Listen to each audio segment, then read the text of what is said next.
আসসালামু আলাইকুম এভরিওয়ান, আশা করি সকলেই ভালো আছেন। তো আমরা কিন্তু এখন সবাই জানি যে নোকিয়া তাদের নতুন আরেকটি ফোন বাজারে লঞ্চ করতে যাচ্ছে, যার নাম হলো নোকিয়া ম্যাজিক ম্যাক্স। তো এই নোকিয়া ম্যাজিক ম্যাক্স নিয়ে কিন্তু একটি কথা শোনা যাচ্ছে যে এই ফোনটি নাকি আইফোনের সাথে টক্কর দিবে। তো চলুন আজকে দেখে নেওয়া যাক যে এই নোকিয়া ম্যাজিক ম্যাক্স এবং এই বছরের যেই আইফোনের মডেলটি বের হবে, আইফোন 15 প্রো ম্যাক্স। তো চলুন দেখে আসি যে দুইটা মোবাইলের ভিতর কি কি মিল রয়েছে এবং কি কি পার্থক্য রয়েছে।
তো গাইস, দেখতেই পারলেন যে এই দুইটা ফোনের ভিতর কি কি পার্থক্য রয়েছে, কি কি মিল রয়েছে।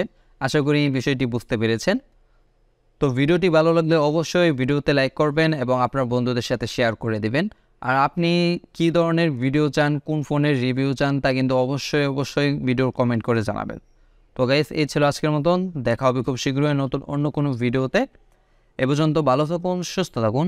আল্লাহ হাফেজ।